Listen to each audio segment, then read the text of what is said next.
চুপ করে আছেন কেন? উত্তর দিন। আমি ব্যক্তিগতভাবে এই পাত্রের খোঁজ আমাকে দেওয়ার কথা বলেছিলাম। আপনি বাড়ির ঠিকানা না জেনে আমাকে এই খোঁজ দিলেন কি করে? আর খোঁজ দেওয়ার কথা তো অনেক পরে। আপনি নিজে এই পাত্রের খোঁজ পেলেন কোথা থেকে সেটা তো বলুন। আমি কিচ্ছু জানি না, আমি কিচ্ছু জানি না। তখন আমাকেও তাই বললেন, এখন এখানেও তাই বলছে। তার মানে উনি সবকিছু জানেন। মেরে বের করবো সব কথা পেট থেকে। করছি খোকা, উনি একেবারে কিচ্ছু জানেন না। হ্যাঁ কোথায় লুকোচ্ছেন কেন? হ্যাঁ আপনি তবে রে আজকে তো মেরেই ফেলবো আপনাকে। এই বেরোন, বেরিয়ে আসুন বলছি। তবে রে হ্যাঁ তখন থেকে খালি কিচ্ছু জানি না, কিচ্ছু জানি না। হ্যাঁ বাঁচান আমাকে, মাটন বাঁচান আমাকে। ওই বাঁচান মানে কে বাঁচাবে? কেউ বাঁচাতে পারবে না, আপনাকে মেরেই দেবো। দাঁড়াও বোমা, দাঁড়াও। আপনি কোথায় কোথায় আমাকে মারতে আছেন কেন? সেদিন তো মারতে এসেছিলেন। কবে মারতে গেছিলাম আমি আপনাকে? হ্যাঁ কবে মারতে গেছিলাম? কি বলতে যাচ্ছেন আপনি? কি বলতে যাচ্ছেন থেকে? আমি আপনাকে কবে মারতে গেছিলাম? পালাচ্ছেন কোথায়? কবে মারতে গেছিলাম? দাঁড়াও বোমা, দাঁড়াও। ঠিক তো, বৌমা কবে আপনাকে মারতে গেল?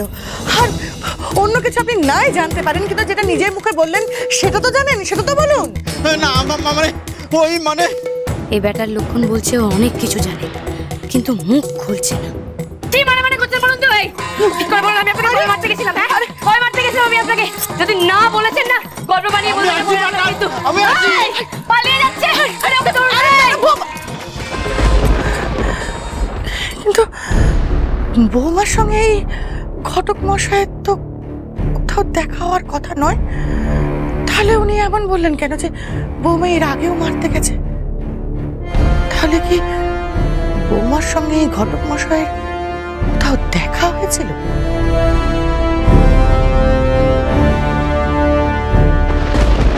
ওরে বাবা রে, মা করে বাঁচাও রে, মা করে। কিছু জানি না, হ্যাঁ সবসময় কিছু জানি না। মাথায় এটা যদি আমি না ফাটিয়েছি। ওই ওই ওই ওই ওই ওই ওই ওই আরে আরে হারিয়ে গেল লোকটা। দূর দূর দূর আটকাতে বলে তাও কিছু জানা যেত।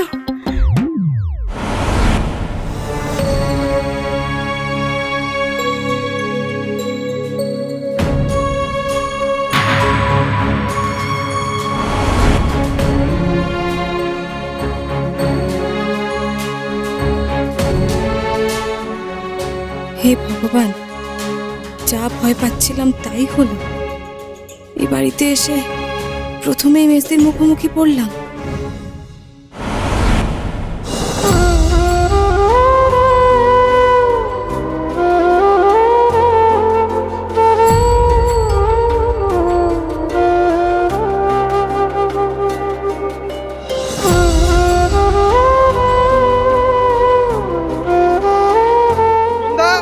সন্ধ্যা কোথায় গেলেন? ডক্টরের কাছে।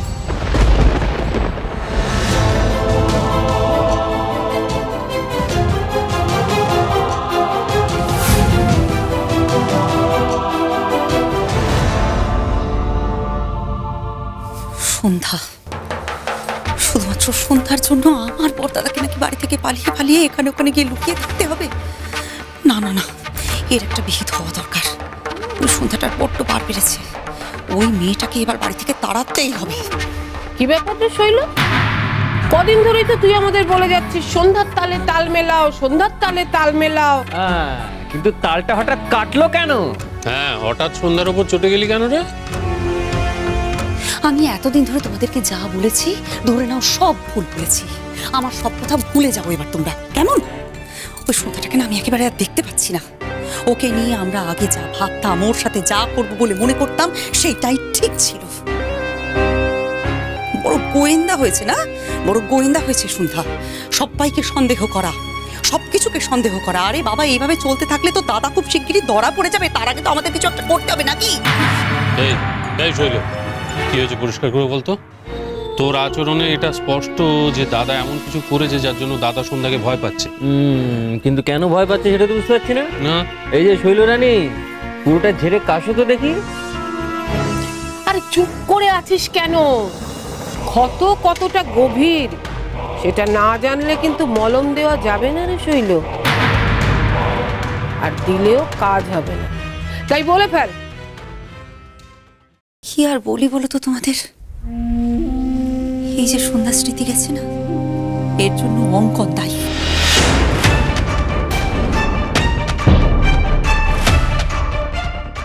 অঙ্কন? হ্যাঁ, বিজয়ার চেকটা আমি অঙ্কনের বাড়িতে অঙ্কনকে দিতে গেলাম আর কি।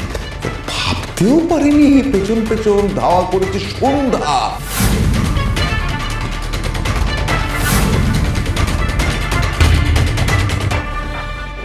দাদা ওকে শেষ করবার চেষ্টাও করেছিল, কিন্তু এমনই কপাল মেয়েটার, সেখানেও বেঁচে গেল। বলিস কি শৈল, এত কিছু ঘটে গেল? কি বলছি তোমাকে বেশি, এই জন্যই তো বারে বারে তোমাদেরকে বলছিলাম সন্ধ্যার তালে তাল মিলিয়ে যাও, তাল মিলিয়ে যাও, ওর স্মৃতি ফিরিয়ে আনবার চেষ্টা করো না তোমরা। তবে তো ঈশ্বরের সমূহ বিপদ রে শৈল। শোনো বেশি, সন্ধ্যাকে যে করে হোক আমাদের বাড়ি থেকে বের করতেই হবে, কারণ সন্ধ্যা যেভাবে নিজের স্মৃতি ফিরিয়ে আনবার চেষ্টা করছে তাতে কিন্তু আমার ভীষণ ভয় করছে। এমনকি ও নীলকে দিয়েও প্রতিজ্ঞা করিয়েছে আজকের ওর এই অবস্থার জন্য যে দায়ী তাকে নীলকে ওর সামনে নিয়ে এসে দাঁড় করাতে হবে। সন্ধ্যা নিজেও তদন্ত চালাচ্ছে, আর এভাবে যদি চলতে থাকে তাহলে তো খুব শিগগিরই ওর সত্যের মুখোমুখি পৌঁছিয়ে যাবে, এমনকি ওর স্মৃতিটাও ফিরে আসতে পারে। একটা জিনিস তোমরা বুঝতে পারছো তো, যাই হয়ে যাক ফাঁসবে কিন্তু আমার মর্যাদাই। সর্বনাশ, তাহলে তো আমাদের যত তাড়াতাড়ি সম্ভব সন্ধ্যাকে এখান থেকে সরাতে হবে। ও যদি এখানে থাকে, আমাদের চোখের সামনে থাকে, আর এইভাবে গ্রামে খোঁজখবর নেওয়া শুরু করে, তাহলে তো সর্বনাশ। একটা কথা কিন্তু ভুলে চলবে না মেজদা, সন্ধ্যা স্মৃতি গেছে ঠিকই, বুদ্ধি কিন্তু আছে। হ্যাঁ, আর সন্ধ্যা আগা করা খুব বুদ্ধিমতী, মাথা একদম পরিষ্কার। সন্ধ্যা যদি উঠে পড়ে লাগে তাহলে কি হবে একদম ভাবো তো পিসিমা, ও তো খুব অল্প দিনের মধ্যে সবটা জেনে যাবে, তো তখন? তাই তো বলছি যেভাবে পারিস সন্ধ্যাকে এখান থেকে সরা। একটা কাজ কর, তুই ঈশ্বরকে বল এখানে ফিরে আস, কোনো ভয় নেই, আমরা সবাই মিলে ওকে বাঁচাবো। একদম ঠিক, তুই দাদাকে বল এখানে ফিরে আসতে, আমরা আবার আমাদের আগের মিশনে ফিরে যাবো। কি মেজদা? তাহলে অপারেশন শুরু। সন্ধ্যাকে তাড়াও, দাদাকে বাঁচাও।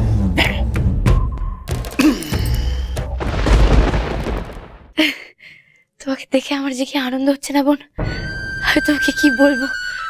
বিশ্বাস করো, তুমি কাল রাত্রিবেলা ওইভাবে একা একা চলে গেলে আমার খুব চিন্তা হচ্ছিল। বারবার মনে হচ্ছিল তুমি ঠিক আছো কিনা, তুমি ঠিকভাবে পৌঁছেছো কিনা। একবার একটুখানি কোনো কোনো খবর নেই। সত্যি বলছি, আমি তো তোমাকে চিনি না, দেখো তাও আমার তোমার জন্য মন কেমন করছিল।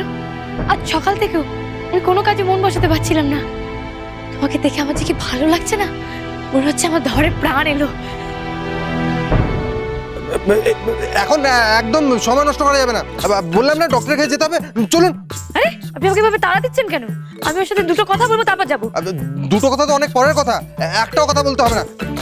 কি মুশকিল বলছি তো, আমি ওর সাথে কথা না বলে যাবো না, আমার ওর সাথে কথা বলার আছে। আরে ওই মেয়েটির সঙ্গে আপনি পরে কথা বলে নেবেন, আগের কাজ তো আগে, চলুন। ডক্টর কেন, কি হয়েছে? দেখো না বোন, আমি বলছি আমার কিছু হয়নি, তবু আমাকে কেমন বলছে ডাক্তারের কাছে নিয়ে যাবো। আপনার কি হয়েছে কি হয়নি সেটা তো ডক্টরই বলে দেবেন, তাই না? আপনি বুঝলেন কি করে? এখন চলুন। আমি যাবো না এখান থেকে, আপনি আমাকে এভাবে ওর সামনে দিয়ে নিয়ে যেতে পারেন না।